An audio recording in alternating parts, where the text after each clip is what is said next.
All right, let's be honest. Who else only mainly knew MODOK from Marvel vs. Capcom before this show? Because it definitely just can't be me.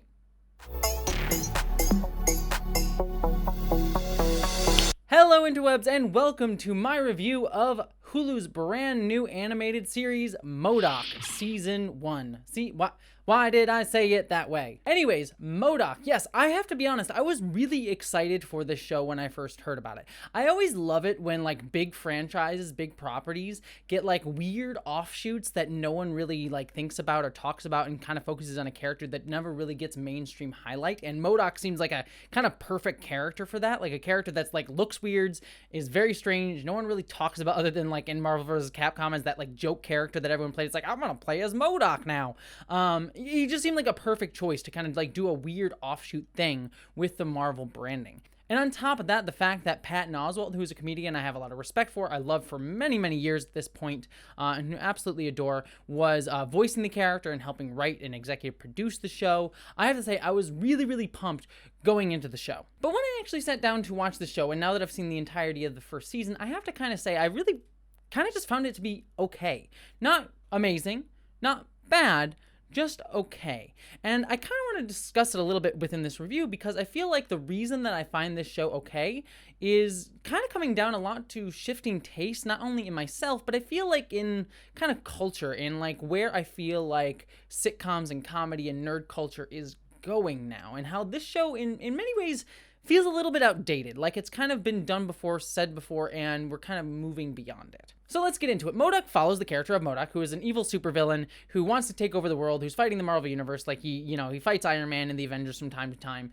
But he's also kind of like a schlub. He's not really good at taking over the world, but he is super egotistical. He is prevented from seeing the fact that he is not very good at what he does. He always like sort of sees like, yeah, I'm the best, I'm the most awesomest, when he's like, he's the sub-tier villain that no one really gives a crap about. And then on top of that, he's also, dealing with his wife and kids who, spoiler alert for the end of the first episode, is divorcing him because he is so egotistical, because he is so focused on himself. And so it's sort of this push and pull in the series of M.O.D.O.K. wanting to go after being a better supervillain and coming to terms with the fact that he's not that good at it, and also wrestling with the fact that, he needs to do better about caring for his family, and the push and pull between those two things. Now, a lot of people have been comparing this show to Robot Chicken for obvious reasons. I mean, obviously, it's made by the same people who made Robot Chicken. There's sort of a mile-a-minute jokes, like every 2 seconds there's another joke coming at you, the sort of action figure aesthetic. But I feel like the better comparison to make is actually with Rick and Morty, because in both cases we have this sort of like egotistical science character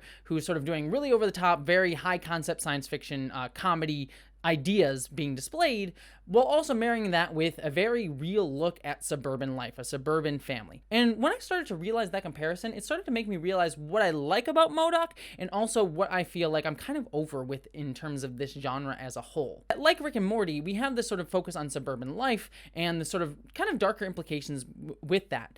While M.O.D.O.K. certainly is this over-the-top character dealing with very science fiction heavy concepts, everything that goes on at home feels very real. The very fact that he constantly ignores his wife, who's just trying to make a career, is played fairly realistically. The fact that M.O.D.O.K.'s son, played by Ben Schwartz, is kind of dealing with the fact that he doesn't have many friends. He's kind of isolating himself, looking for his parental approval.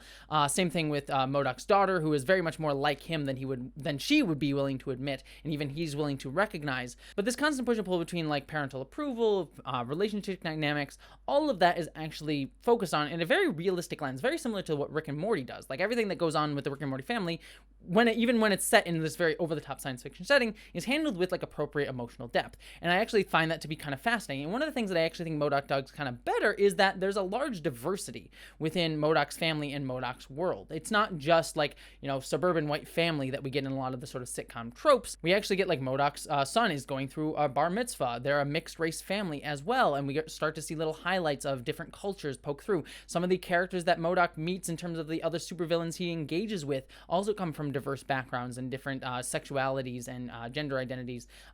Sometimes very subtly, sometimes more overt. I think there's still ways to push that, especially with LGBTQ representation. But overall, I think that this sort of like different diversity within this genre is really welcome and really, really cool. And I genuinely like how this show handles those dynamics. I think that they're played very appropriately, and this could have been an actually somewhat intriguing drama as well. But then we go into the over-the-top science fiction parts of this show, where we get like M.O.D.O.K dealing with robots, and we get M.O.D.O.K dealing with time travel and trying to steal Captain America's shield. We get like little like hints of Marveldom sprinkled in there for the Marvel fans.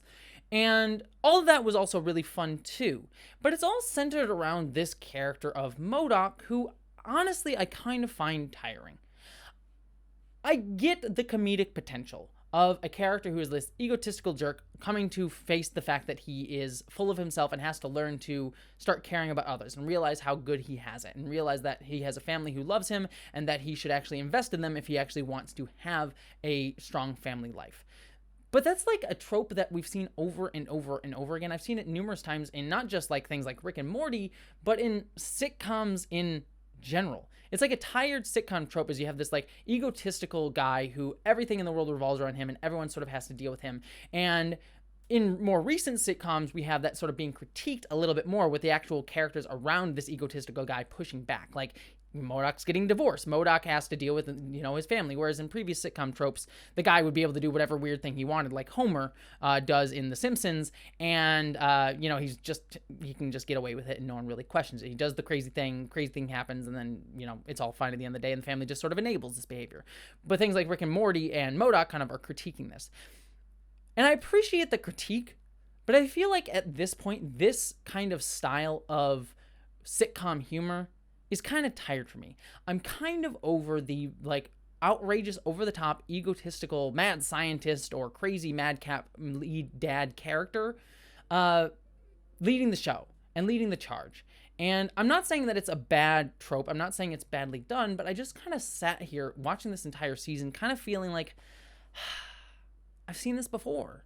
I know where this arc is going, and I'm kind of bored by it because I feel like we're beyond this. I feel like this has been said and done so many times before, and the only thing that this show is really adding is like the specific like sci-fi ideas that it's adding to this, which, again, things like Solar Opposites and Rick and Morty have kind of also done these sort of like over-the-top, really cool, really weird, animation-only possible, sci-fi ideas, and the only thing that's adding is that sort of the unique ones that it has, as well as the Marvel flavor that the show has, which ultimately, honestly, the Marvel flavor here is there. There's references to Iron Man, Captain America, some little side villains and things like that, but it's not really overt or the focus, which I kind of appreciate. But if that's the only thing that's like adding distinct flavor to this show, I'm kind of bored by it.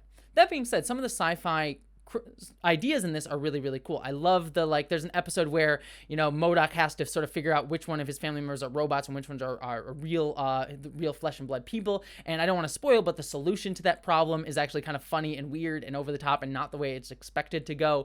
I really kind of liked that. And also the time travel episode that I mentioned before also has a really interesting resolution and quirky way that it's handled. And I think that those ideas and the sci-fi sort of tweaks on this formula are interesting and new and fresh, even within a genre that has so many new and fresh ideas within sort of using sci-fi tropes and combining sci-fi tropes.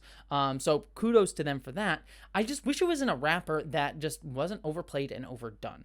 And while there are little bits and pieces that I like about this, like there's a little bit more diversity, I think the Marvel flavor is kind of nice. Ultimately, I'm just kind of like, I feel like I'm over this. I feel like I'm over this kind of sitcom storytelling. And it's kind of unfortunate to place on this show because, again, this show is not bad. It is not badly done. It is not badly portrayed. And if this is the kind of show that you like, if you like this sort of comfort food sort of show with a little bit of a Marvel flavor, you're going to enjoy it. I'm not going to say it's not bad. I'm not saying I hated it. But I just sort of sit with it and I'm just like, this isn't really doing anything new.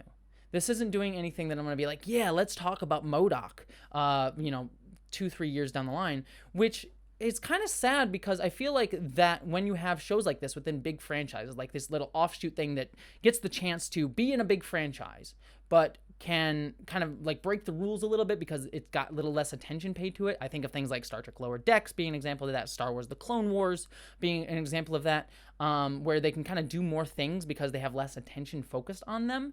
I'm kind of disappointed that this show kind of took the route of the road most traveled, I should say. The thing that I've seen numerous times before. I look at Star Trek Lower Decks. I look at Star Wars The Clone Wars, which are these big shows and big franchises. They do weird things. that actually ultimately get used in the main series in the long run, because they're actually putting forth new ideas, putting forth fresh content, putting forth fresh, concepts that people in the main series, the sort of big budget stuff, go like, oh, that's a cool idea. Let's use that here. And I would have liked M.O.D.O.K to have done that. I would have liked M.O.D.O.K to have done something that maybe a few years down the line, a Marvel executive is like, M.O.D.O.K did that on that show. Maybe that's something we can use in the MCU now, because that's like a cool idea. And maybe I'm putting a lot more on a sitcom than I should, but I don't know. I just look at those other, under the radar franchise shows, and I'm sort of like, that's where the fresh ideas are being put forth. That's the lifeblood of these franchises, in many ways. And M.O.D.O.K sadly disappointed me in that. It just sort of was just comfort food, good, nice, but ultimately kind of doing the same thing that I've seen before in numerous other sitcoms. So that's kind of my thoughts on M.O.D.O.K. I know it kind of became more of a philosophical rant about these types of shows rather than about M.O.D.O.K specifically. Ultimately, like I said, if you're looking for a good comfort food show that's in the vein of Robot Chicken mixed with Rick and Morty mixed with Marvel, you're going to have a good time. It's going to be an enjoyable show for you. But at the end of the day, I don't really feel like it's adding anything new to the conversation, both within Marvel and within this sort of animated sitcom realm, to really be something memorable or particularly special, which is disappointing because I think it had that potential to do that. But I'd love to hear all your thoughts on M.O.D.O.K. Did you love the show? Did you hate the show? Am I right or wrong about this? I'd love to hear all that in the comments below. Don't forget to have my main channel where I do longer video essays called Jessie Gender, but don't forget to subscribe to this channel for more reviews, me more geeking and nerding out. I know I've been doing a lot of just reviews on this channel. That's because I'm still trying to figure out my life and trying the balance of work and life and stuff as I sort of shift into doing YouTube full time. So I will start to be doing a little bit more than just reviews on this channel. So please stick with me. It might take me a little bit more time to get to that point to figure out exactly what this channel is, but I really hope you do stick with me on that. So thank you so much for joining me. Don't forget I have a Patreon that you can help support me at. But beyond all of that, I hope that you, as always, live long and stay sexy.